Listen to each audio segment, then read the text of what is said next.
Hello, everybody. Welcome to the Two for Talking podcast. I'm your host, Corey Tusick. We've got comedian Joe Bartnick. You can check out his latest tour dates at joebartnick.com. Check him out at the City Winery for Matt Light's Ugly Christmas Sweater Party on December 13th.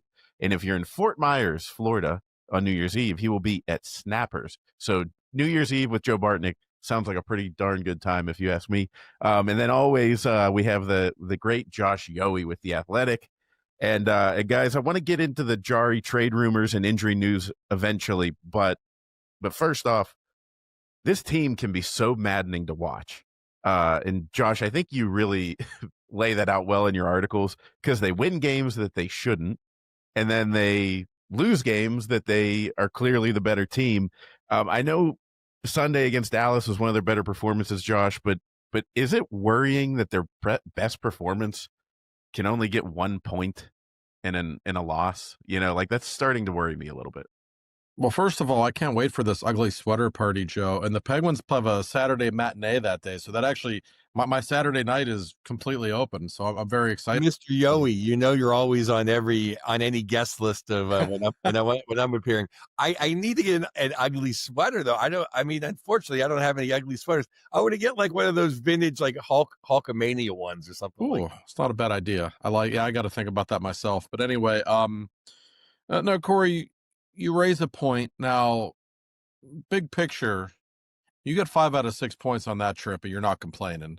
That was a really tough, especially Tampa and Dallas. You get 3 out of 4 points in those two buildings. Yeah. Now, listen, the Penguins have a problem. They don't protect leads well, and it's been a problem for years. A lot of it is because their best players just aren't wired that way. They're not good defensively. They're wired to score more and more and more. They don't have good defensive habits, and I think that trickles down throughout the lineup. But I will say that game on Sunday in Dallas on Sunday, guys, they played an almost perfect third period. I mean, they really did. They just, the fourth line got trapped out there for a long time. Shit happens.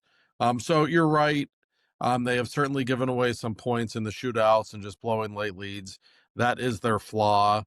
But every team in the East has flaws. That just happens to be the Penguins. I still prefer to look at this team from a very positive standpoint right now. Yeah, Josh, first of all, I should have had more coffee because I missed the easiest joke of all. I'm going to wear an ugly sweater. I'm going to wear a Broussard Penguin sweater. I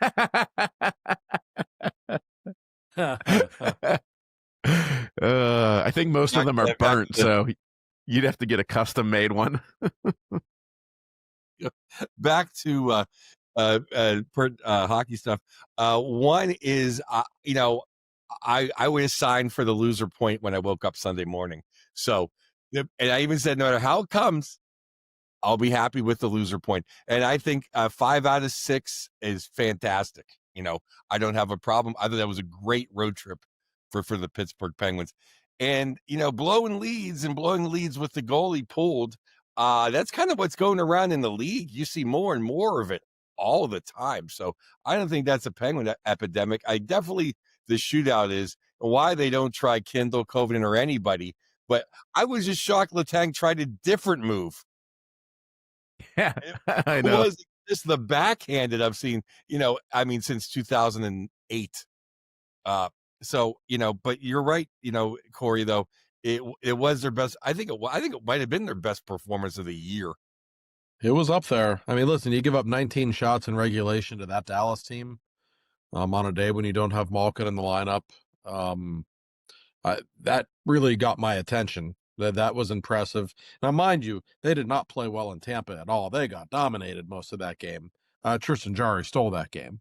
So you have to consider that in the equation, I think. But as for the shootouts, I think it's really time for Dan Muse to start doing something different. I don't mind Crosby being in the shootouts, but Letang in particular, I think he has like one shootout goal in the last 3 years, or literally. He's just not very good at it anymore, and that tends to be something that you lose with age. And they actually do practice it now, and watching Koivunen and Kendall in the shootouts, they're way better at it. I mean, the young guys usually are. That's just the way it is. The next time the Penguins are in a shootout, and given how tight the league is right now, it probably won't be long. I certainly would encourage them to try something different. Jarry actually gave you a save. He wasn't bad in the shootout the other day. You give up one to Rantanen, that's going to happen. But you can't keep costing yourself this many points. I think they've lost 8 shootouts in a row. Is it going back a couple of years now? That's there once was a time when they were automatic in shootouts in the days of the Flower, and those days are gone. But you can't keep hemorrhaging points like that when the playoff race is this tight. So I think their 3-on-3 play's gotten better from where it was in October. You got to try something different in shootouts. Well, then you look at Philadelphia, who, with the help of Zegras, is like 6-0 in shootouts. Yeah. That's 6 points. I mean, that's 3 wins. Yeah. I mean, That's that's a huge difference. pretty much why they're in the picture. Right. So, yeah, I would suggest they do so. And even, Sid, I would say Sid's never been a great breakaway artist. When he was younger, he was pretty good. Far be it for me to tell Sidney Crosby how to play hockey, but the whole going out wide to the left wing boards and then slowly it doesn't work. I mean, it just doesn't. And I almost think he's being stubborn about it at this point. I always have in my head during that, what would Mario say on breakaways? He would say going with speed. That was always his advice for people on breakaways, and I don't think enough people take that advice anymore. Well, and Gino looked great on his breakaway in game action in Tampa. When he's not thinking about it, yes. Yeah. That is true. That was actually a pretty move, was it not? But yeah, the shootouts are. I think we all kind of knew. I was there in Dallas, and you guys, I'm sure, were watching. We all kind of knew when it went to the shootout, like, they're shit out of luck. They're not going to win this one. That's not good when you kind of know beforehand. And then Jarry got a pipe and a save, and I was like, wow. And, but then you get Rantanen. It's like, it was just amazing that Ree held Rantanen that whole game anyway. Or I should say Jarry held Rantanen whole game. And Jarry played amazing. And Shea had a couple just Letang-esque turnovers. Carlson had a Letanger.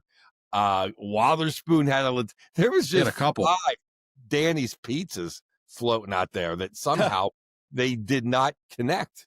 Yeah, it was weird. Like I thought the Penguins in general played a really good game, but all of their defensemen, it seemed like, had that one awful turn. Letang was actually the only one who didn't. I thought he was pretty good on Sunday. It was one of his better games. Carlson was the first shift of the game, and Wotherspoon had 2 awful turnovers in the first period, and then Shea set Rantanen up right on the doorstep in the second period. So they took turns turning the puck over. I thought it was as responsible as a game as I've seen from their forwards all season. And I also think, like, as good as Dallas is, I think the Penguins match up with the bigger, heavier teams a little better. I think it's the teams that play the speed game that are really a problem for them. And we saw it with Tampa. That Tampa team's faster than I realized. Man, their speed gave the Penguins fits all night. I mean, Josh, me and you, I think both have agreed for a couple of years now that Dallas is, if anything, they're the second best team in the NHL on paper, if not on ice. And we played them pretty much straight up. And I mean, we basically lost because we took an unfortunate icing with our bottom pair defensemen and our fourth line on the ice. And really, I think Graves had a decent game. I mean, I think it wasn't his best game of the year, but he wasn't playing that bad. But then you get to Tampa, and they got scored a little bit. The Tampa has so much offense, but I think Tampa was the ultimate game, and this is no knock on Sullivan, that they lose last year going away. God, it's 6-3. Once they lose that lead, there's a dumb penalty, and it's 6-3, and Kucherov has a hat trick. Yes, they absolutely get murdered in that game last season. And I also want to say, we spend most of our time talking about the Penguins. In my years covering the Penguins, I can't remember many times where I saw an opposing player who was more dominant than Nikita Kucherov was in that game on Thursday night. He was unbelievable in that game. He had 10 shots on goal. He had a goal and an assist. He had a goal called back that Penguins certainly got a break on that call. He could have had 6 or 7 points that game. He was that good. I talked with Erik Karlsson after the game, and I said, Jesus, Kucherov. And Karlsson said to me, like, I've been in the league 15 years. I still have no idea what to do against that guy. Like, he was so good in that game. Like, I was blown away by his performance. I'm still not sure how the Penguins won that game, but I know Tristan Jarry is the biggest. I love seeing all the he's fans. literally one of the 5 or 6 reasons why Canada's been ducking them in the Olympics. Yeah. Yes. I mean, if Canada wants a gold medal, they don't want Kucherov there. So draw to that what you will. Yeah, and it killed me though, like seeing all the Tampa fans, like, oh, did you see the one guy say he made he invented a term? A guy, some fan or writer was like, he knocked the puck down with his hand. It wasn't a hand pass. I'm like, that's what it is. Like, I mean, it sucks and it wasn't on purpose, but it hit his hand but you could see on Kucherov's face as soon as he saw they were reviewing it, because he was so snake bitten that night, and like I mean, how many sticks he probably broke on the bench, I don't know. You probably could see from the press box, but I saw one on TV. And as soon as they announced they were reviewing it, they showed him on TV, and he was like, "Yep, I know this is coming back."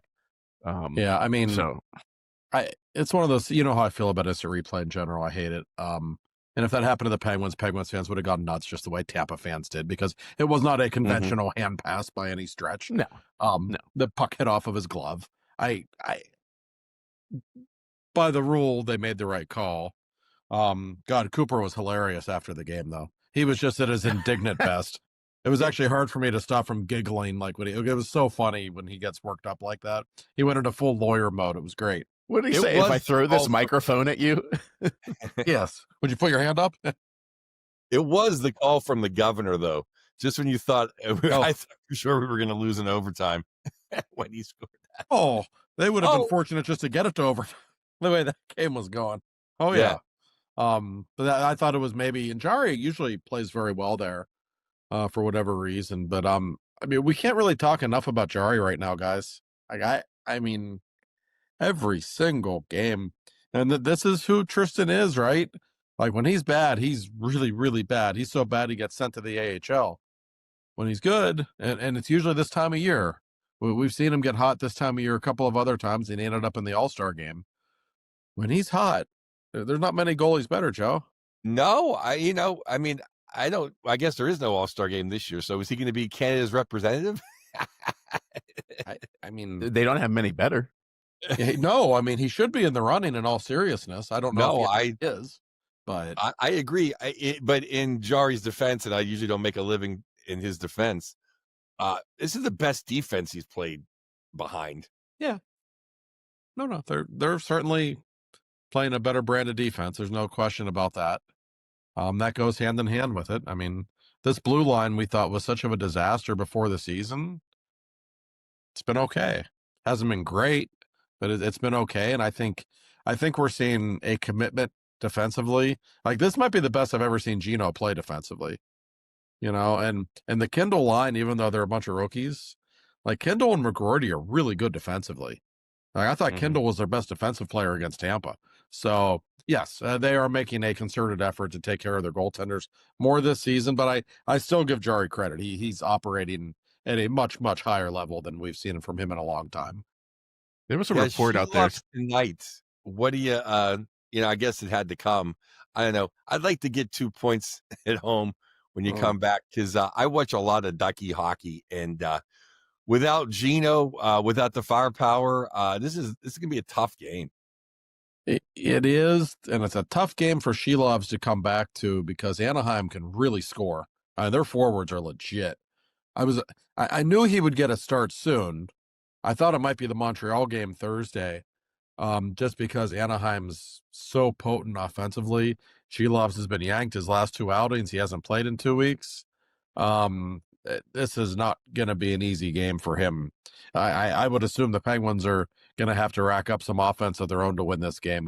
That Anaheim team's not the kind of team you just shut down. And I'll tell you one thing too. You might as well not even, if they get to the shootout, they can just hit the showers. They're not being Anaheim shootout. No, I wouldn't think so. Certainly not Shilovs, who I think is 1 for 9 on shootouts this year. So it's going to be a fun game. I'm looking forward to it.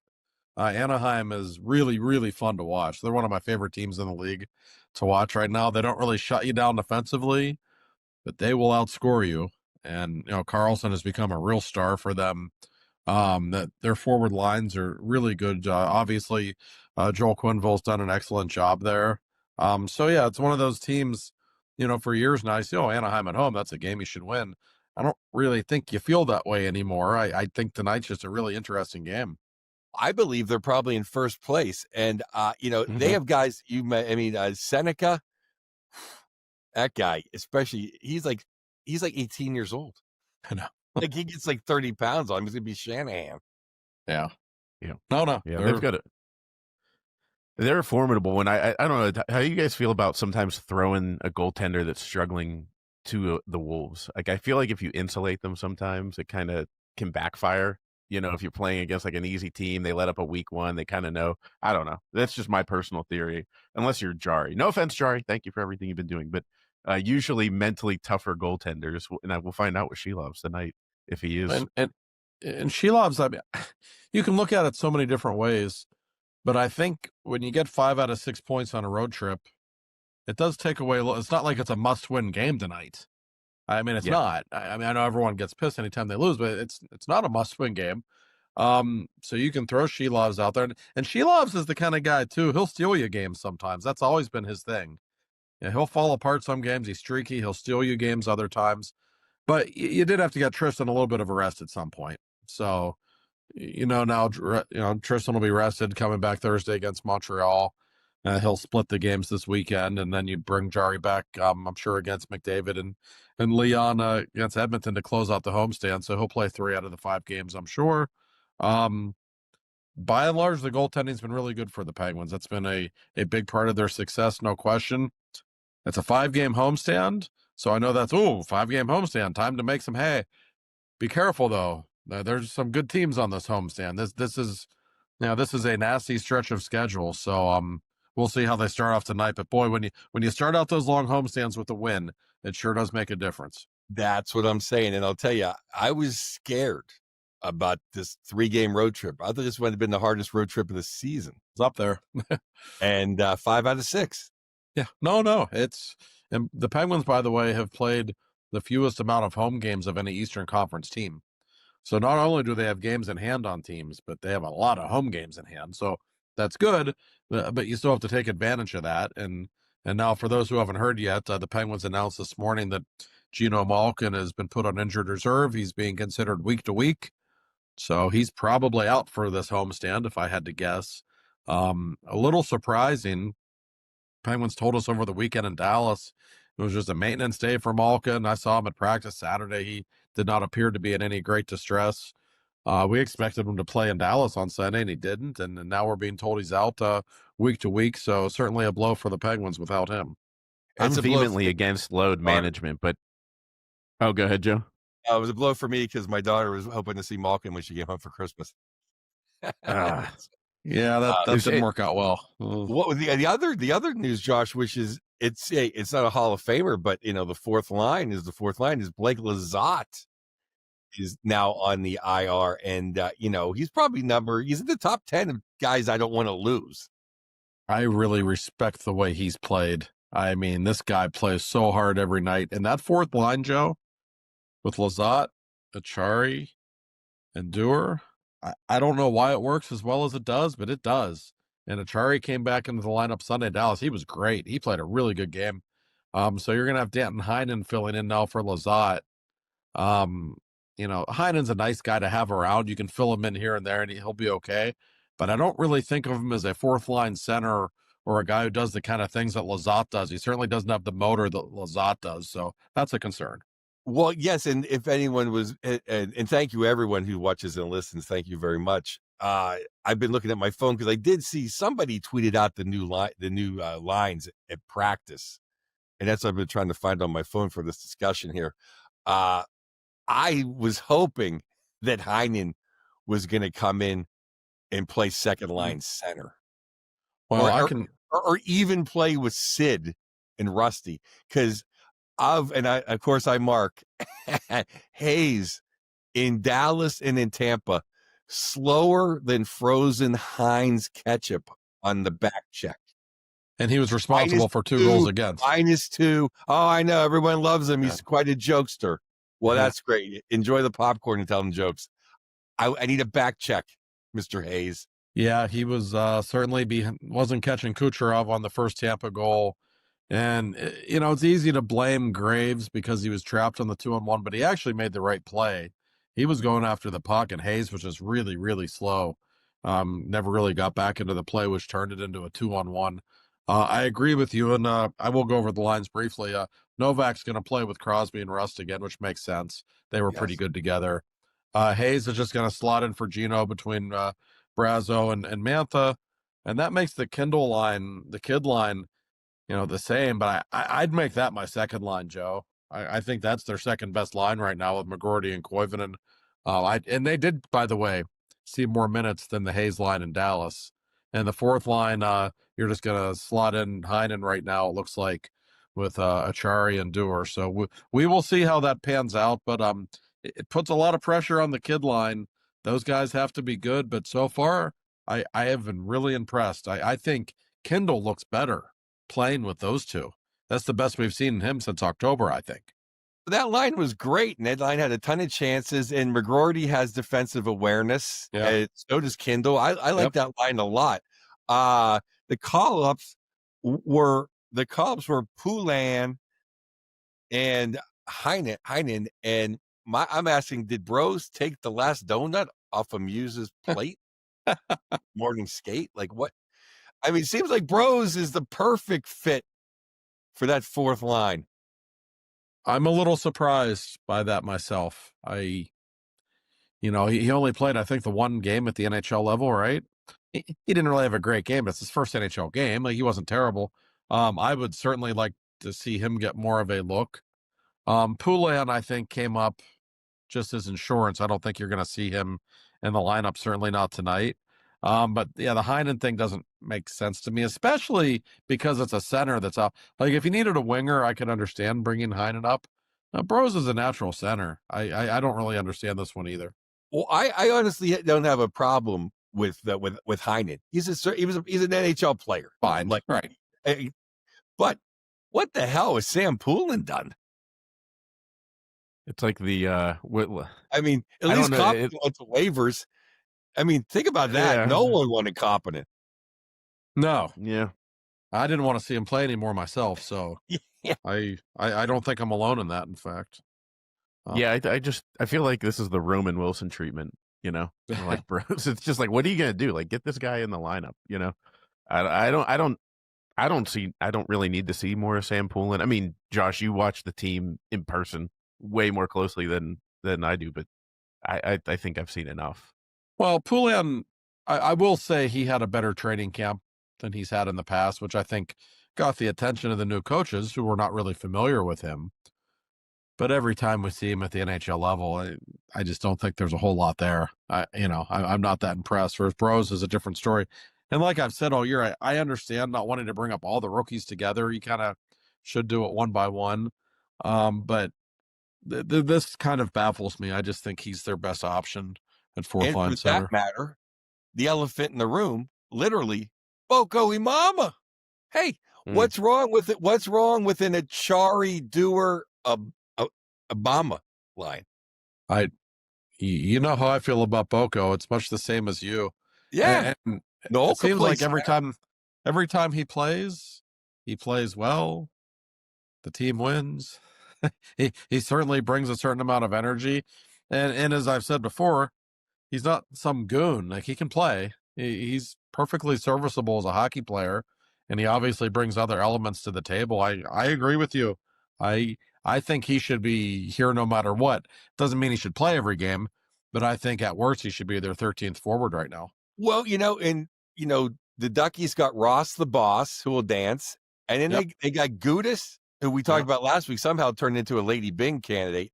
But they also have Trouba, who absolutely knocked somebody out last week. I'm spacing right now with a clean hit, a superstar. Not a superstar. I mean, a very good. Oh, who the hell? I'm spacing now. But anyway, look it up real quick. Yeah. Nice to have Boca, because Trouba does not like to go against the heavyweights. No, he doesn't. No, you just said it with him and Gudis. I mean, they've got some people who need to be kept in line a little bit, and that's kind of what Boko brings to the table. Completely agree with you, and I'm telling you, just from being around the team, and I know some people say this doesn't really matter, But there's just a different feel in that locker room when Boko's around. Everybody loves him. He just has an energy about him that I would want him around more if I were the Penguins. And you will see him up. I do think he'll come up sporadically throughout the season. And I understand the way rosters work. Sometimes you can't keep everybody up at the same time, but I would have him around a little more often myself. Yeah, I just don't see what Sam Poulin brings to the table. That's all. You want to try somebody else out. Even Avery Hayes. I mean, just if you want to bring something different up. But I've seen this fish before. Yeah. Sam Poulin has long struck me as somebody who badly needs a change of scenery. And frankly, if not for the fact that he were a former first-round pick, I don't even know that he'd still be in the organization. When you're a former first-round pick, that gives you're going to get a few more chances because of that, and I understand that, but he just doesn't look like an NHL player to me. And like, God bless the young man, but he took like a year off for mental reasons, so he's like has a redshirt year in there, or he probably would already be gone, I would think. Maybe. Yeah, for sure. No, he's a really nice kid. I certainly hope for the best for him. And he's overcome a lot, and good for him. I just I don't see where he fits onto this team, even when they're banged up. I feel like there's probably better options right now. So we'll see. But this, look at the standings. The Penguins aren't in a spot where they can take any games off right now, as well as they've played. I don't recall the standings ever being tight like this. So it might only be December, but you better believe every one of these games matters right now. Oh, Josh, I mean, you said it last week, I think. We're like a 4-game losing streak away from being at the bottom of the East. At the same token, we're a 4-game win streak away from being at the top. So, I would hate to see them take any step back. It just, like I said earlier, it is starting to worry me a little bit. There's almost an expectation that they're going to blow the lead. That's starting to creep in. And yeah, it's one thing. I think it helps me temper my expectations as a fan to be like, don't get crazy. This is not a Stanley Cup team. Let's go for a playoff game. Let's go for a couple rounds. Let's make it to the second round. It's kind of like where the Steelers are right now. The Steelers beat the Ravens. Like, oh my God, Super Bowl. No, not Super Bowl. Same with Penguins. But real quick, it was Leonard, the young kid from Washington, that got blown up. Yeah, Spencer Carberry wasn't very happy about that. I don't blame him. He wasn't. Terrible Tommy was a pedestrian. I wonder what happened there. Yeah, that's true. It was a clean hit. I mean, it wasn't like he got the game misconduct, which I always think is BS. Where someone gives a devastating hit, then gets escorted to safety with a shower. Yeah, yeah. Let them face the music. Much like, I don't know, do you guys remember that one? It was years ago when Colby lit up Saku Koivu. Yeah. And then Sheldon Surrey just came. Yeah. And then Sheldon Surrey just came in. I remember, like, I was at the game. I could see from a mile away the moment that it happened. I saw Surrey's gloves go. I was like, good old hockey. But we don't do that anymore. No, we don't do that not anymore. As much. That was the old Colby special when he would catch people when they had the puck going behind the net. Yeah. Which it wasn't a dirty hit. I love that hit. Well, I love that. Maybe slightly questionable, but I wouldn't say dirty necessarily. No, but one that required retribution, perhaps. You rarely see that hit anymore. That's almost been legislated out of it. I bet people get a game for that nowadays. Oh, yeah. Absolutely. You remember when Ovechkin tried that on Malkin, and Malkin pulled up and like helicoptered Ovechkin into the boards? That was that was during that strange time when Ovechkin was taking runs at Malkin constantly. There was about a 2 or 3 year span when he was just trying to kill him. It was a very interesting time for the Russians. Yeah. Well, let's get. They would have been aligned to take on Canada, but no, can't do that, Joe. Can't have actual international tournament. Bring your dog to the corner. It's funny. Me and my brother were actually talking about the Summit Series last night. Of all things, we were like, that's such a Canada thing. We're like, oh, we can't beat you, so we're just going to hack your legs off. Very much so. Let's get to the Tristan Jarry news. But before we do that, because Elliot Friedman's coming out with a lot of stuff there. But before we do that, we got Mr. Bill Neofis, who, with the Penguins having a good weekend, and then the Ravens losing to the Steelers had to have been good for Mr. Neofis. And if you are a Neofis Insurance client, I'm sure you could walk in the office and talk sports with him right now, and he'd be in a pretty good mood. Yeah, he certainly is delighted with the way the Penguins are playing. I think anybody should be. The expectations were so low for these Penguins entering the season, and as we speak, they're on pace for, I think, 104 points. I don't think anybody saw that coming, and we're not that far from the halfway point in the season, so it's probably time to start taking these Penguins seriously. And here's a segue. It's time to start taking your insurance seriously, too. And we all know this. As we tell you about on this podcast every week, it doesn't matter what your insurance needs are. Our friends at the Neofis Insurance Group will absolutely have you covered. They will save you money. They will save you stress. They're going to talk you through everything, and they're going to talk hockey with you too, if that's your thing. And if you're listening to this podcast, it probably is your thing. So it's the Neofis Insurance Group. I'm going to give you the phone number as always. It's 412-364-3388, located very easy to find in the North Hills. Give our friend Bill a call. He will absolutely take care of you. So, Bill, thank you for everything as always. Hey, Bill. Thank you, Bill. You're the best, Bill. So, last week I almost, whenever you are friends with Josh Yohe, it's, we have a thread between the three of us. I almost sent it into our thread to say, like, anything true to this, Josh? I saw some random Oilers podcast post that they're hearing something about Tristan Jarry going to the Oilers, and I was like, yeah, you know what, that's not really legit enough. And then all of a sudden, Elliot Friedman, as Joe says, the one of the two gospel writers in the hockey world, comes out and says there is some legitimacy, there is some smoke around Tristan Jarry going to the Oilers. Josh, what do you know exactly is going on? Well, I mean, what started this all was a podcast in Edmonton acted like it was a done deal, which was total bullshit. I have heard the Oilers have interest in Jarry, which makes sense. Their goaltending's not good. Jarry certainly has Edmonton connections. So yes, they have inquired. Nothing has been close to happening, and I don't know that it will right now for the simple reason, the Penguins are in playoff position, and Jarry's their best goalie right now. I mean, that's the way it is. So I'm not saying he's untradeable or that they would never move him, but they're just not going to do it to get rid of his salary. Now, would they have done that 4 months ago? Yeah, absolutely. But things change. The Penguins didn't think they were going to be this good, and they didn't think Jarry was going to play this well. And so now, if you trade Jarry for nothing, and you're Kyle Dubas, and your team misses the playoffs by 2 points, how's that conversation with Sidney Crosby going to go this offseason? And how are Penguins fans going to feel about it? That's something you have to consider. Yes, Kyle's looking toward the future. That's his priority, but don't think for a second he doesn't want to make the playoffs this season. I promise you, I've gotten to know him well enough. This is a fierce competitor. He loves that his team is exceeding expectations. He does not want to hurt them this season. And I think there's a real chance that trading Jarry would hurt their playoff chances. So I just don't think it's going to happen right now. I really don't. It absolutely would hurt their playoff chances, and I will address Mr. Friedman right now. Is I've always trusted him and you as my two trusted sources, but now he sounds like a TSN hoorah because he's saying we're interested in Quinn Hughes. What? Yep. No. Oh. Now you just sound crazy, Elliot. I mean, I'll give you.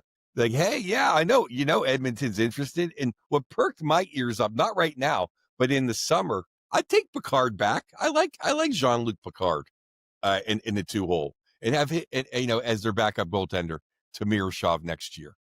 I don't mind that move if that's but it also retaining salary. You knew that was ridiculous. Like they're not retaining any salary. No, Jarry, because Jarry, if they want to move him, he'd be a hot commodity. Right, and they might move him this summer. I mean, I could see even if he gets them to the playoffs, whatever. If they think Miroshov's ready this summer, then it probably does make sense to move that salary. But right now, at this very moment, especially the way Shilovs has looked lately, I think it would be hard for Dubas to justify to his locker room that we're trading your number one goalie.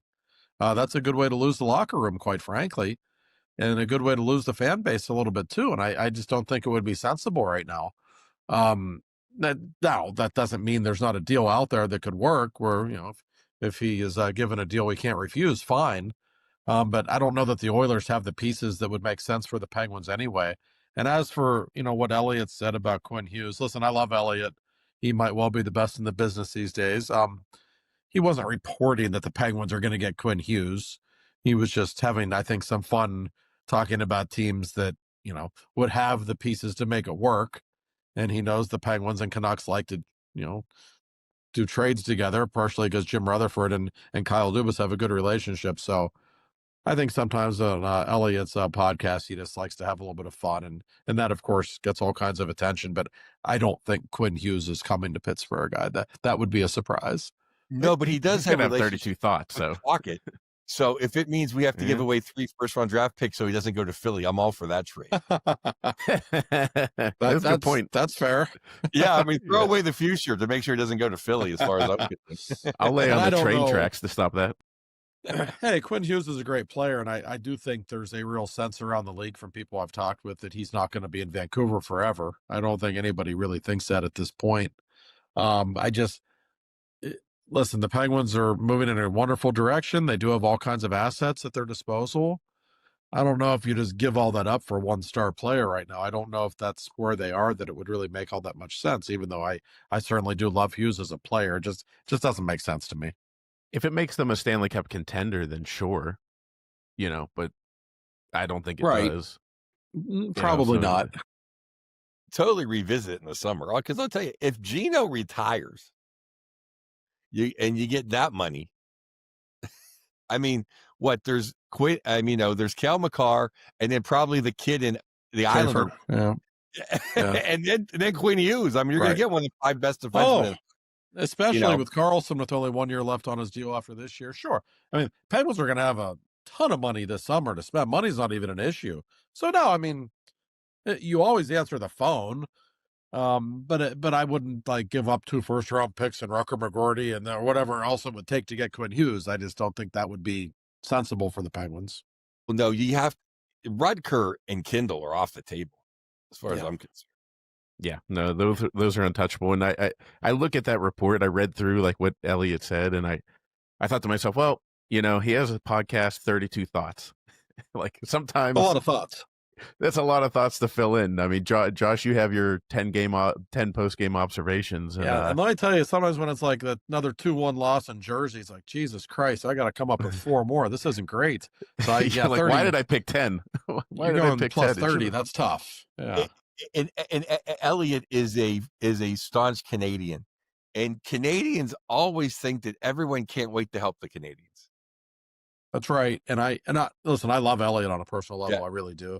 But I work with Pierre LeBrun and Chris Johnson. They're great guys. I get along with them all. But the Canadian media in general, they like to try to will things to happen sometimes, especially the Sid trade rumors. They just want to will it into existence sometimes. I have always sensed that from the Canadian hockey media a little bit. So, yes, I'm sure everybody would love to see Quinn Hughes get traded or Sidney Crosby. We all get excited for trades, right? But it doesn't always work that way. And the NHL's they're not the wild, wild west like the NBA is, with superstars being traded all the time. It's a little different in hockey these days. So I'm intrigued by the Hughes situation. Vancouver's really stinks. They're not a good team. So I'm sure they will trade him at some point here. But I still don't know that the Penguins are the destination that makes the most sense. Well, thank God it's not basketball. If it was basketball, Sid and Bergeron and the Rat would have all, hey, we only want to play in Montreal. That's right. 60 games a year. Yeah. Hey, we're going here. And, and Ovechkin and Cooch and Malkin would have picked, it would be Panthers, and that'd be it. That's actually a great point. That'd be a fun article. If this were the NBA, which city would each player play in? Now that's actually very true, Joe. There'd be 5 super teams, and the rest would be all the teams that you can't even what? Right. And I will say, God, I know it's December 9th, so we're many months away. But in my mind, I'm already thinking about the playoffs 4 months from now and just how insane, especially the Eastern Conference playoffs will be, because these teams are so evenly matched. We're not going to have a clue who's going to win any of those series. I don't remember a time when the National Hockey League had parity like this. It's incredible. Like I think looking at the big picture, I think Colorado and Dallas are the two best teams. I think there's a bit of a drop after those two, but then like 3 through 20, like I don't know. I have no idea how to rank them. I agree with you. And when I first started doing this, like at Puck Off years ago in Sideshow, there was 2 years in a row. I got 8 out of 8 first round mashups right. Yeah. I think last year I got like 3. Right? No, I know it used to be like, oh, boom, Detroit, Colorado. It's like it was so easy to pick who's going to win the first round. Now it's really impossible. It's and I agree. I mean, look at the West. Well, did you guys see Sullivan melt down on Sunday night? I was watching that game. Yikes! I've never seen Sullivan that mad. What's the record at the Garden now? About like 4-12 or something. They can't win at home. Not really. 3-11. Yeah, no, I know they can't score at home. And here's a plug for my Pro Hockey News article published, and it will also be appearing on our Two for Talking website. Absolutely. Very soon. So yeah, but I by the time this is out, you'll be able to see it on twofortalking.com. The Eastern Conference grades, and didn't give the Rangers a good grade. Yeah, I picked them first, and not living up to the hype. No, they've been disappointed. And by the way, while I just mentioned Colorado and Dallas, I'm going to bring this up again because I bring it up a lot and it drives me nuts. I'm a proponent of the 1 through 8 playoff format. I think most hockey fans are. In fact, I did a Twitter poll last year, and 95% of people prefer it. We're going to get Colorado and Dallas again in the second round. And those are the two best teams in the West. I'm sorry. That should be the Western Conference final. I'm going to tell you that right now. They got to do something about this playoff situation. And nobody likes it. Like Edmonton benefited from that. You're in the Western. You show up to the Western Conference final playing against a team that just went through hell. It's not that the Kings in Vegas are anything to sneeze at, but no, they don't have to go through Colorado and Dallas. That's certainly has helped Edmonton, to say the least. Yeah, I would say, looking at the playoffs right now for the East, because I kind of wanted to get into this a little bit, like who's the best and everything, and you kind of brought it up, Josh. And this again, I just said, temper my Yinzer enthusiasm, but here I go looking at the Eastern Conference, thinking honestly anybody can come out. It might change between now and the playoffs, but there's nobody that's really running away with it. So I don't know.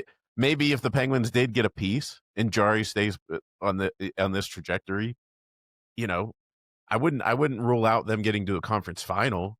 And then what happens? Who knows? Well, I'm not sure about that, but I come on, Josh. I'm trying to get excited. Listen, I think there's a real good chance they're going to make the playoffs. I'd give them a better than 50-50 chance to make the playoffs based on what I've seen. And I sure wouldn't have said that even a month ago. But no, you're right. There's not one dominant team in the East, especially with the way Florida and Toronto have struggled. The best team I've seen is Tampa.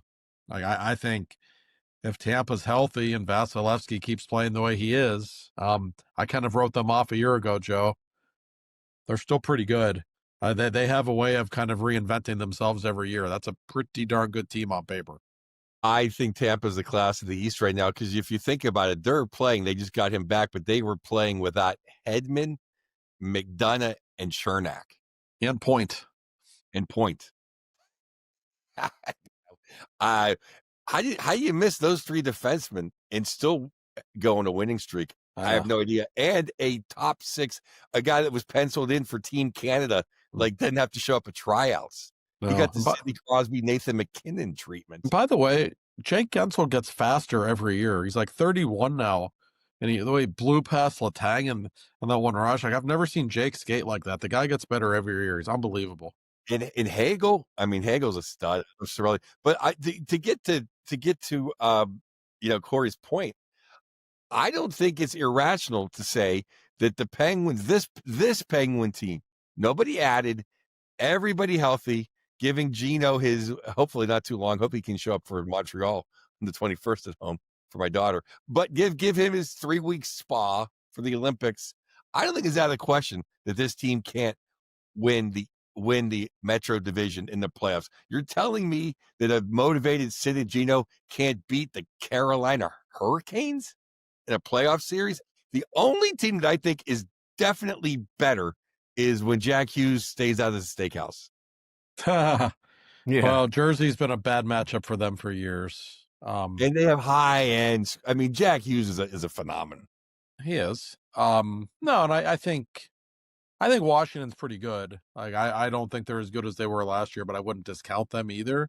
No, the Metro is better than we thought. Like I'm waiting for the Islanders to fade eventually, but I always underestimate them every year. They're always better than I think they're going to be.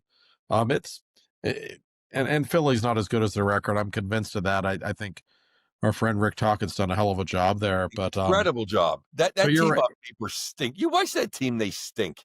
I mean, it's. But I'm just saying, guys. It's not like we're in the same division as it's not like we're in the Central. We got to get through Dallas and Colorado and an upstart Minnesota team or whoever. It's like Yeah. Not one team is like, whoa, they're way better than us. I would agree with that. I do think there is the psychological aspect here. If the Penguins do make the playoffs, and we're still months away from that, but if they do, what are you going to get out of Crosby and Malkin when they know it's probably their last ever postseason together? Oh, yeah. That's why the Penguins will be really scary to play against for another. You don't really want to play those two guys when they've got nothing to lose and they're just going at it, for old time's sake, one last time. Well, I say it's like the Tom Brady effect. Whenever they sniff it, they're going for it. Like when Tom Brady got a whiff of a championship, I swear to God, if Sidney Crosby gets within 5 games, six wins of a Stanley Cup, look out. Yeah. And we haven't seen Raquel in 2 months. That's going to be a big boost. If he's 80% what he can be. He skated today, by the way, for the first time with the team. I know. So. It's like, well, put a damn cast on your hand and let's go. I don't want to see Hayes. I think we'll see Raquel. Play second line. Yeah, but we'll see Raquel before Christmas. I don't know exactly when. Remember, a broken hand is tough for a guy who shoots the puck like he does. So you want him to be close to 100% before he comes back. But boy, will he make a difference. They have really missed him. I'm a little worried that he would go right back into the top power play. Do you think Kendall stays on the power play when Raquel comes back? I know that's weeks away, but it depends on when Gino comes back too.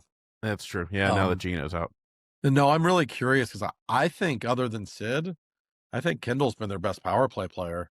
He's really good at it. It all comes naturally to him. Now, I don't know who you take out. Like, Rusty might not be a natural power play guy, but he wins so many 50-50 puck battles. He's gotten pretty good on the power play over the years. You don't really want to take him out. Gino's obviously having a great year. Raquel, though, might be your best natural goal scorer on the power play, so he certainly makes a difference. Who do you take out? Do you take out Russ, Kendall, or Malkin? I guess those are your options if Raquel goes back in. I don't know who the answer is, but I do know that I would not remove Kendall from the top power play. I just think he's been that good. I think it all comes naturally to him. I think Raquel slots in perfectly on the second power play personally. Because I think because I think he's a number one talent, but why not have him on the second power play with Letang? Well, and I guess you could say if it ain't broke, power play. It's not like Hayes deserves to be on the power. I know it seems like I'm just crapping on Hayes for this whole show, but I mean, that's a guy that can move. Because I like having Mantha or Brazeau. I like a big body. We've been putting that second power play looks good with a big body standing there. I'm not against, Rusty coming out and having Mantha or Brazeau standing in front of the net on power play. Well, and I will say, you're kind of talking me into this, Joe, because you look at the top power play when healthy. Before Malkin was hurt, you have Crosby, Malkin, Carlson, Kendall, Rust. Those 5 guys have given you the number 1 power play in the National Hockey League. So why would you break it up, right? I mean, that's one way to look at it. Those 5 have been so darn good, and the second power play's been good too. And if you have a second unit with maybe a Mantha and a Novak and a Raquel and Letang, that's pretty good. Yeah, it is. So they certainly have some depth in that area that they haven't had before. It's a good problem to have, I guess. But I will say, I think where Raquel will help more than anywhere the top line really hasn't been that great. Sid and Rusty haven't had anybody consistently to play with. Kevin Hayes isn't the guy on that line. Novak has some skill, but I don't really think he's the long-term answer there. They need Raquel back to help that top line. It hasn't been nearly as dominant as it was last season, and I think him missing is a big part of why. Well, that's a great point, Joyce, because I think they're getting their cookies on the power play, Sid and Rusty. And I think when they've been scoring, sometimes it's been leftover a fourth line assist, or like Gino's been staying out there, or just been like an incredible individual effort. It's not like they've had their usual first line zone time where they're just cycling the puck. You're absolutely right. But I think even crazier than the power play being in the top 5, which I thought we think is our birthright since 2008. How our penalty kill is in the top 5. How is that even possible? I know it's been something to see, and I will tell you, Lizotte being out is going to be a problem because that guy is one hell of a penalty killer. He makes plays every game where he's giving up his body, he's diving for loose pucks. Like I love the way he plays, especially on the PK. But you have Achari back, which helps. The most amazing thing to me about the PK is that we have seen Erik Karlsson on the ice a ton, and he's been effective. Like his skating ability, like he really makes it difficult for other teams to get set up because his skating has been so impressive. He's really using his wheels to help defensively. I sure didn't have that on the bingo card before the season that Erik Karlsson would be a big part of the penalty kill, but he has. And Shea and Wotherspoon, your number 1 penalty kill defenseman. I mean, those two have been. We've talked about Wotherspoon a lot and what a good pairing he's been. How about Ryan Shea? I know he had the one bad turnover the other day, but he has been so dependable, and we know playing with Letang is not good for a defense partner's blood pressure or anything else. It's a lot of responsibility. But this guy Shea, I mean, he's going to be earning himself a good bit of money if he keeps playing like this. This guy has really turned into a solid, dependable defenseman. I think so too. Now, I'm more of a I like the kid from Boston more than you do. And I came in really liking Dumba. I have not been impressed with Dumba, but I think Clifton's a little better right now. Yeah. Yeah. I just remember going in, you were a little bit down on Clifton, but does St. Ivany, can he play both ways, or is he a lefty? He's more comfortable on the right side, St. Ivan. He's right-handed. So St. Ivany may be the answer then with Graves. Maybe. That's conceivable. I actually like Clifton's game. I didn't think Dumba played great in Dallas the other day. He didn't. Not terrible. He wasn't good. I think Clifton's a little better, and it looks like Clifton, by the way, will be back in the lineup tonight playing with Graves. I like Clifton. I like how willing he is to be physical. But yeah, I still think there's room for improvement there. I don't know that we'll see Harrison Brunick there again this season. He's going to play in World Juniors, by the way. I've always been intrigued by St. Ivany. It was at the end of the season 2 years ago when he played so incredibly well down the stretch. I mean, he was outstanding. And he's never really, he had a bad training camp the next year, and he never really got on track. I would not mind him getting a look. I still think he's an interesting player. I remember watching him in a Philadelphia hotel. He looked like Brooks Orpik with upside. Yeah. Sunday afternoon game, I think the game they blew against Colorado, he looked like Orpik in that game. He's a big kid. Like 5-0, and he lost like 6-5. Right. Total penguin. I mean, total end of season's Sully era game. But Ivan, he just intrigues. He intrigues me. If Brunick ain't going to play tonight, he's not going to play. Right. I don't think he is. Flashy team, needs speed up and down. This is his perfect mix. Right. No, I agree. St. Ivan, he's intriguing. He is, and we know who the top 2 pairings are right now, but that third pairing is still a little bit up in the air. They haven't been terrible, but I would love to see him get a look at some point. I still think there's something there. Before we move to other sports too, I was supposed to say, I'm a big fan, but Novak looks pretty good with Sid. I'd rather have Raquel, but I thought Novak played really good in Dallas. He's getting better. I did not like his game early in the season, but I will say there are signs. He's starting to put it together. He had the big game in Philly where he set up a couple of goals. He may set up Gino's game winner in Tampa as well. He's starting to contribute. I understand why he frustrates coaches. He doesn't like to go to the net. He's definitely a perimeter player. But you can still make use of some of the skill set that he has. And I think it's a smart move to put him on the top line with Sid and Rusty. Watching Kevin Hayes on that line, it's just too slow. I mean, sorry. Novak has got the legs to keep up. You got somebody like Rusty to make up for, Novak's perimeter play. Rusty will go in there and knock the pipes off the moorings a couple times. By the way, Joe, I don't know if you saw my article after the Dallas game, but I thought of you immediately. I think it's 4 out of 6 games Rusty's left with an injury. Yes. And he always comes back. And I said to him after the game, I said, hey, you getting a little pissed off with the hockey gods, or like you get hurt every game. Like, this got to be driving you nuts. You're getting frustrated. And he just shook his head and he looked at me and he said, hockey's a man's game. That's all he said. What an answer. I got scared. When he left the second, when he was on the bench, I thought he broke his forearm. I know. Yeah. And it's like Rusty. It's like take a listen to our favorite guest, should be Hall of Famer, the great Artie Stevens. Get out of the way. I know. Yeah, I know. He only knows one way to play the game. Mike Sullivan said it last year. He said, yeah, Rusty's not injury prone. He said, Rusty just is so courageous that he puts himself in harm's way. That's just the way he is. And going into the season, you're probably not going to get 82 games out of him, but you got to respect how the guy plays. I mean, man, he gives you an honest effort every night.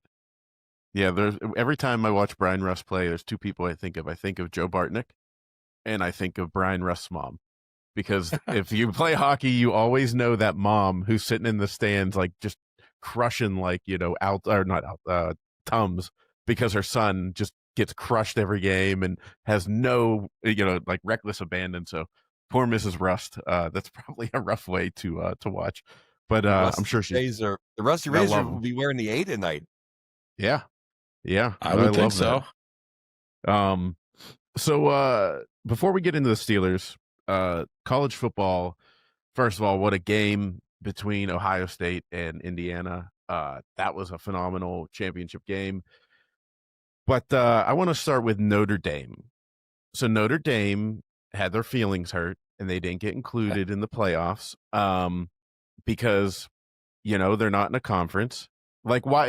And I understand, okay, they were a good team, but, you can't punish teams for playing a conference championship game.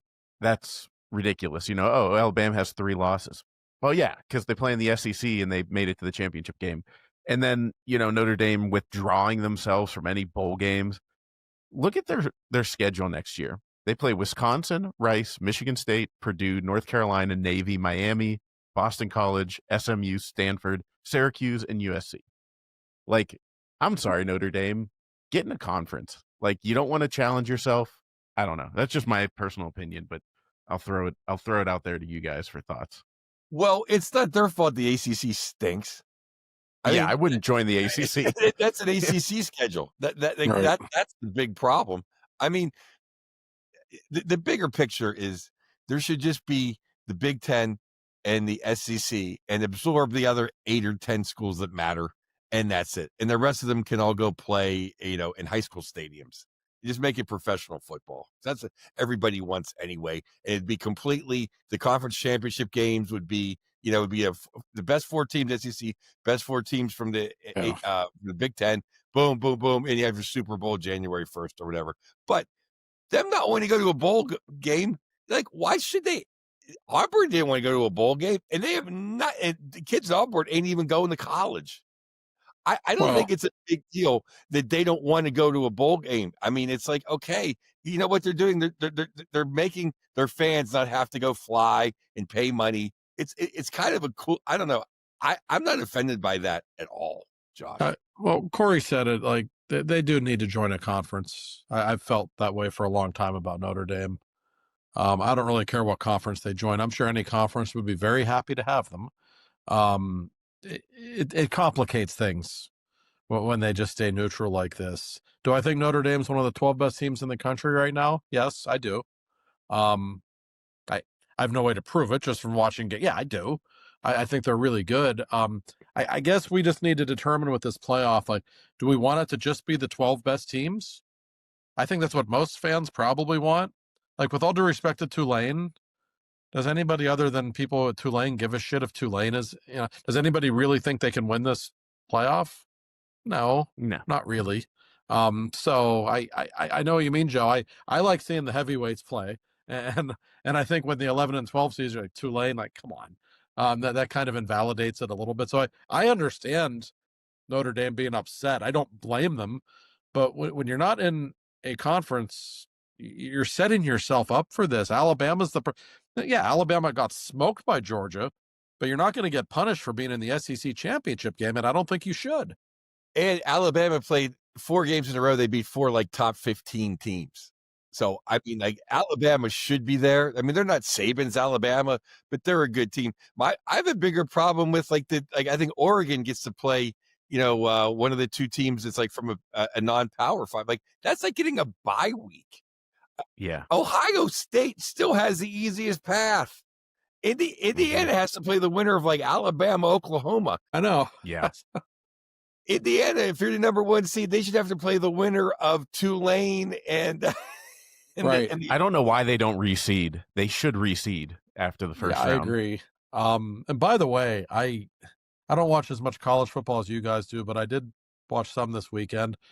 Boy, is Indiana likable. I mean, they're a very easy team to root for, aren't they? I love their quarterback, love their coach, and I mean, I don't know if I still wouldn't bet on them to go through I realize they're undefeated and they beat Ohio State. I don't know if they'd beat them again if they played. It's tough to beat Ohio State twice in a month if it comes to that. But they're a hell of a story. And they are. I would guess most of America, if they don't have a rooting interest, will be rooting for Indiana. Like, how can you not? Yeah, I mean, they haven't won. They haven't beat, like, I think, they never beat a number 1 team ever. They never beat Ohio State in 30 years. It's their first time they've been number 1 since like 19th since World War I. It's what Cincinnati's done been incredible. But it's all Notre Dame's fault for all this in the first place. Because if they would be in the conference, no one would have to pretend that you have to find teams other than teams from the 4 major conferences. That's the only reason why they have this clause in there. Because if Notre Dame's good, you have to put them in. So it's kind of their own fault. And it's funny because I have a good friend of mine whose kid goes to Tulane, so I feel bad for her. Not bad for her kid, but Miami, their quarterback used to be the Georgia quarterback, and he won unlikable SOB. Like, he's the worst. Any villain is the quarterback of Miami because he is a Carson Beck. Do not like that guy at all. No, me neither. No, he looks like somebody's future NFL draft mistake. It's always fun to root against the U. As long as it's not Tomlin's. Yeah. Well, I tell you, who I would love to see? I'd love to see Mendoza, Indiana's quarterback. I'd love to see him in the black and gold. I don't know where the Steelers are going to land in the draft. When it was looking like we'd be a top, like in the 11, 12, the Giants are probably going to be the first overall pick this year, and they don't need to get a quarterback. I don't know. Trade TJ Watt. Like, get whatever. What does it take to get to the number 1 pick and get a guy and just? It's not 2021 anymore, so I'm not sure that would work. But I know. I mean, TJ Watt and Cam Hayward, and I don't know who else can we throw in there. Mendoza, Slay, if we still had him. I mean, Mendoza is going to be a top 5 pick by all accounts, and boy, just watching interviews with him, seems like a really mature, likable kid. I mean, he would certainly be popular here, but I don't know that the Steelers could put together enough draft capital to make that happen. Well, he wouldn't understand the play calls because on 3rd and 3 for Indiana, you know what they did to seal the game? They threw a forward pass. Yeah. He'd be like, "What? We're grounding the ball into the dirt?" Yeah. Well, speaking of the Steelers, we had a Steelers win. If you didn't know that was going to happen, shame on you for 6 weeks, because when Mike Tomlin has been embarrassed, he finds a way to scrap together a crappy win. So, there's a lot of Steelers fans. Oh yeah, we're back at it. We're ready to go. We're going to go to the playoffs. We're going to make some noise in this weak AFC. You won by 5 points. if it wasn't for that call on the field goal, you should have won by 1, which means that they could have been kicking a field goal there at the end to win the game. And also, is it just me, or when the Steelers win, it's like every single thing has to go their way? Every call has to break their way. Every big play has to go their way. They can't trade blows. If the other team catches any break, they're screwed. But I don't know. How did you feel about it, Josh? I don't think the Steelers or Baltimore are very good. I just thought it was two very average teams playing. And I give the Steelers credit. They showed some guts. But to me, yes, they got a couple of calls, no question. But the difference in the game was Aaron Rodgers. I thought that was his best game with the Steelers. He looked far more mobile than we've seen. The very first throw of the game, I thought, set the tone for the entire, just unbelievable deep ball. I mean, right on the money. He threw 4 or 5 passes in that game that not many quarterbacks at any level can make. If he's going to play like that, I guess he gives them a puncher's chance against anyone. I think he's their best hope, is just to let him wing it and let him run the show on offense, because I still can't say I was blown away by anything else that I saw. No, absolutely. I mean, the difference was Rodgers. I mean, he had 3 deep balls to our number 1 receiver, and he caught him, and it was fantastic. And it opened up a few other passes, which was nice. And they looked like a professional offense until the fourth quarter. Right. And, give credit where credit's due. I mean, Watt, he's not Watt from 5 years ago, but the defense played good. 56 sack. I love the kid. The defensive back who made 3 plays and he got hurt. I hope he can play this week. Pierre played great. He but was Eccles. No, not Eccles. The safety guy, Rudder Mucker or something like that. I'm sorry, I'm on it. The guy we got from New England. Oh, Peppers. No, not Peppers. No, the one we traded for, Duggar or something. Duggar. Oh, yeah. Exactly. We'd get there eventually. By the way, that was the most Yinzer conversation ever. Like, we're just sitting there. What's his name again? The guy. That guy. The 3 guys you all named, right? All 3 were not Steelers in August, right? Yeah. I mean, they've all been such a major improvement to the defense. Well, I will say something for people that I'm critical of all the time. I thought Cam Hayward was a monster on Sunday. He was probably their best defensive player. And for all that I'm critical of Mike Tomlin, and this game certainly doesn't change my opinion of him, I will say Tomlin always has a plan for Lamar Jackson. Like, Lamar does not like playing against the Steelers. He hasn't really looked himself all season. But they just know how to shut him down. And for the life of me, I don't know why John Harbaugh just doesn't hand off to Derrick Henry every play. They weren't going to stop him, but Lamar didn't have a great game, and he doesn't like playing against the Steelers. That's been a very clear theme over the years. So they won. If you want to break down the schedules, Steelers are probably going to win the division. Baltimore still has to play New England and Green Bay, and then in Pittsburgh and in Cincy. Like, and the Steelers get to play Cleveland and they home to Miami on a Monday night, which they'll be favored. I mean, they're in the driver's seat to win the division. I don't think that means they're going to go out and win a playoff game. I sure wouldn't bet on that. But it wouldn't shock me if they win 9 or 10 games and get the 4 seed. That's kind of the path we're going down now. The Cleveland and Miami, they just seem like trap games, though. Given it's Tomlin, given it's Monday night, they could lose to anyone. Yeah, and Steelers. I will say the Steelers haven't lost a home Monday night football game since 1991, so they have history on their side in that one. But they also haven't won in Cleveland in a few years, so I wouldn't count that as an automatic win either. I don't count that at all. I see Sanders running around for 500 yards and throwing, and the liar lineman tackling. That's all we need him to end Aaron Rodgers' career. Yeah, I don't see. I mean, maybe he'll just hit him in the head with a helmet and claim Rodgers is a racist. That'd be the best thing that could happen. True, that's conceivable. Yeah, and the media would jump all over that. I don't see I don't know. The Steelers, to me, it's just the same thing. Nothing really changed. Congratulations, they won. But yeah, Tomlin just seems. And by the way, the Ravens fans complaining about Likely's touchdown, I actually I don't know if I hate the rule. I mean, by rule, that was not, but they're trying to compare Likely's touchdown to like Jesse James against the Patriots.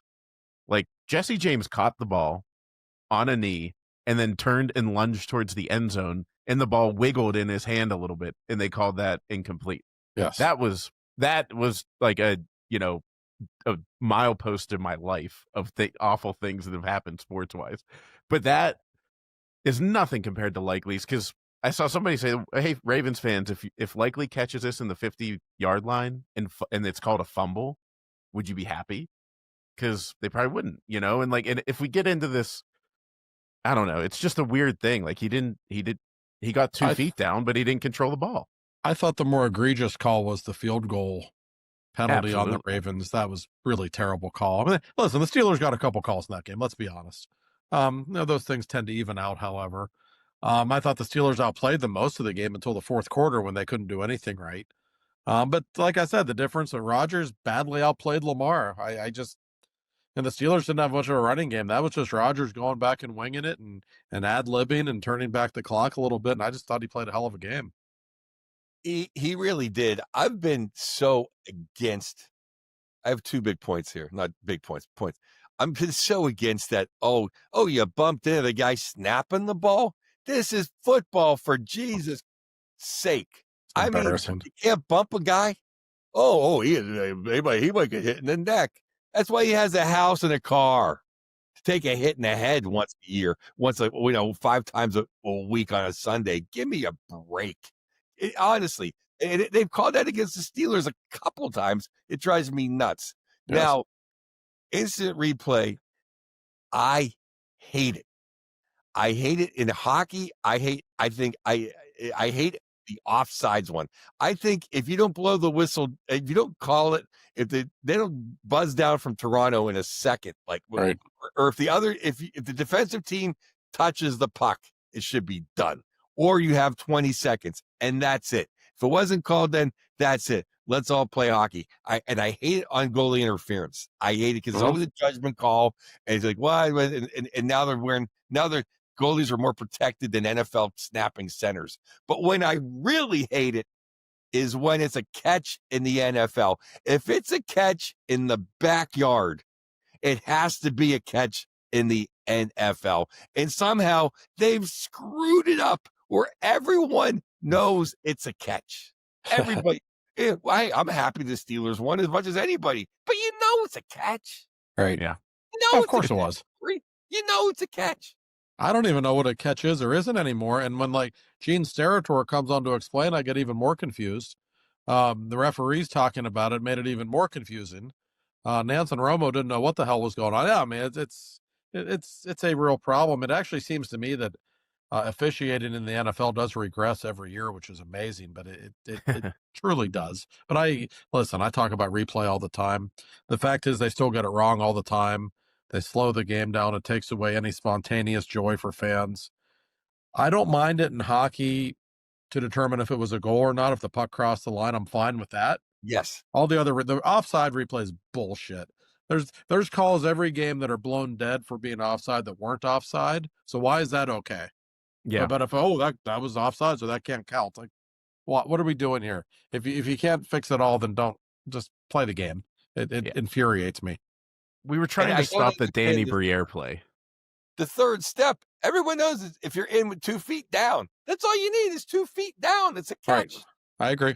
I know. And it would get to the Jesse James one was like, once you cross the ball, a quarterback is like, touchdown. Like, once you have the ball, it's a touchdown. So I'm glad Baltimore got screwed. But they totally, I mean, it's just not good because it can happen to come back and bite you in the ass. That's watching the game. Watching the Monday night game, my girlfriend said to me, why is it okay for a guy to take the ball and reach over the line and that counts, but you can catch it and take 2 steps and that's not a touch? I said, hey, that's a good question. I don't know. I think it's going to get changed. Sure will. That night was another one of those. I think it screwed over. It helped Philly, I believe, and it screwed over the Chargers. Was one of these illegal motion. Like, what? They're grown men. Let them line up any way they want. Like, I don't. And then the other. Oh, this is what it was. It really made me mad. Was the Chargers? the guy jumped off and then jumped back.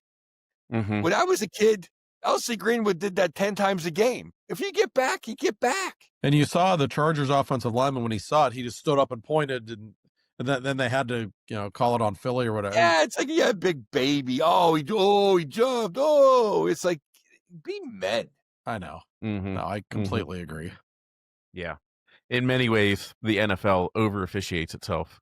Yes. And like with the offsides thing. Today is the birthday of the great Dick Butkus. And I retweeted this out. Check it out. They don't even show this on ESPN anymore. It's when I was a kid, the Dick Butkus highlight when he talks about how his favorite movie was seeing a head roll down the stairs. And that's the way football used to be. And that's the way football should be. If you're making all that money, you got hurt. Too bad. Yeah. Yeah. I mean, like, we were trying to stop the Danny Briere play. So like you said, Joe, unless they buzz down and go, whoa, guys, that was a huge mistake. Just let it be. Just let it be. I agree. I mean, to take the side of the Lightning fans, sure, it was a hand pass. So if it got blown at the time, fine. But like, really, like, you call it back. But hey, a couple of calls with the Penguins and the Steelers ways. I'm not gonna complain. We've been screwed before, so I'll take it. But that'll do it for us this week on the Two for Talking podcast. We appreciate you as always. And again, just to throw back out there again, this Saturday, the 13th, Joe Bartnick, Ugly Christmas Sweater Party, Matt Light's Ugly Christmas Sweater Party at the City Winery. So definitely What make sure time you is that, get Joe? there. 2 shows, 7 and 9:30 or 7 and 10. But for those confused, and believe me, I was for the DVE Comedy Jam. It's the one in the Strip, not the one up in Lawrenceville. All right. The There's two winery different in the wineries. Strip. Or one's the Old City Winery, one's the New City. Whatever it's the one in the Strip. Go to All right. Permanis and make a right. And then If you're go see coming- Joe Bartnick and have a great time. Yeah. Like it. Excellent. Well, we appreciate you guys.